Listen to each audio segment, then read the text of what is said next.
Interesting piece out of Politico revealing that failed Pennsylvania gubernatorial candidate Doug Mastriano, who got crushed like an egg under the heel of a boot during the 2022 midterm election, again running for governor in Pennsylvania. Big election denier. We were just talking about Trump and Kari Lake. Now we're talking about Doug Mastriano. Apparently, he's considering trying to get to higher office once again and running for Senate in Pennsylvania. Here from Politico. And I'm going to talk about kind of the larger conversation related to this, and how this represents what I see as what will end or temporarily end the Republican Party as we know it. But before, here's this from Politico. Doug Mastriano lost the Pennsylvania governor's race last year by double digits, an almost unheard of shellacking in a battleground state where winners and losers are often separated by a single percentage point. But another way to look at the election, the way the ultra MAGA retired Army colonel turned state senator looks at it, is that he converted millions of voters to his cause and can now strategize politically about how to use them. Quote, "What do you do with a movement of 2.2 million? You tell them that you were lying the whole time. They shouldn't believe the things they believe." He told Politico on a recent day in his office in the state capitol, "We're keeping it alive." In a sit-down interview, Mastriano, who rarely speaks with the mainstream media, made it clear that he is not finished with his quest to win higher office and transform the Republican Party along the way. He said he was praying about whether to go forward with a potential Senate run in 2024. After God, his wife, Rebbe, will have the final word, he said. So, what's going on here? Individuals like Doug Mastriano and Kari Lake, we saw with her loss in Arizona, but Doug Mastriano lost even more.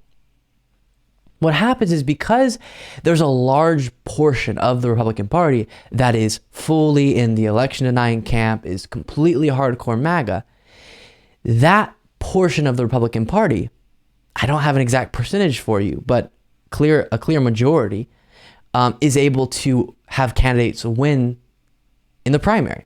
So then the nominee becomes someone who is not able to win in a general election because the general public is not on board with this election denying, with these lies, with the hardcore MAGA. Saw that in 2020 with Trump's loss, saw that in 2022 with the midterms, which Republicans won, which lost, definitely indicated there was a rejection of especially the election denier type individuals.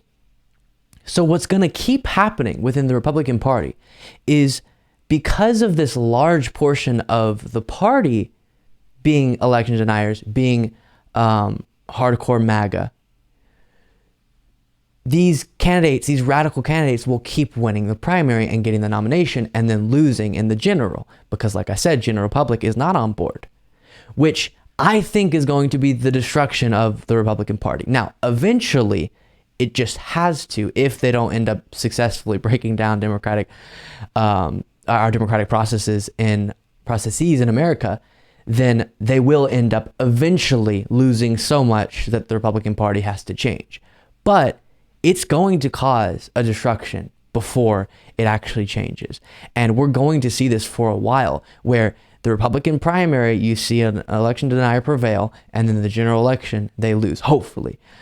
Because if they start winning, that is what's going to cause our democratic reality to be damaged severely or eliminated. Again, Trump tried to, I mentioned this a bunch of times in the last segment, stay president despite losing the election. That would have been the end of American democracy as we know it if he was successful in that endeavor. And so if there are a lot of individuals who are attempting things like this, who have this ideology, who lie about our elections, who tell people the only way that elections are fair is if the candidate that you like wins, it's a scary time. And some horrible things could happen. And that's why it's important to defeat these individuals, but it's going to be wild to watch.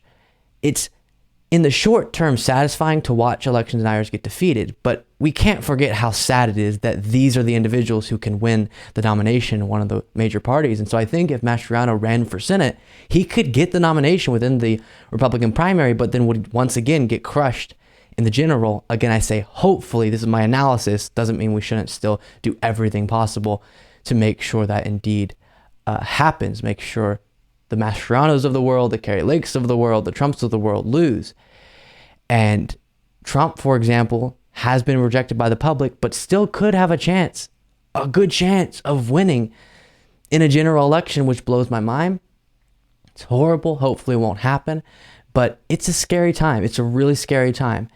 And I do think if they aren't successful in many of these anti-democratic ambitions that people like Trump, people like Mastriano have, then it will cause the Republican Party to be temporarily just completely crushed in so many different elections based on the horrible decision that they've made over the years. It's been a step-by-step process to align themselves with the most radical part of their party and allowing lies to fester in unbelievable ways. Thank you so much for watching. If you want to be a part of what makes this show possible, plus get access to the full video version of the show hours before all the clips are uploaded to YouTube, plus get the full bonus show every single Saturday, you can do so by going to patreon.com/Luke Beasley. That's patreon.com/Luke Beasley.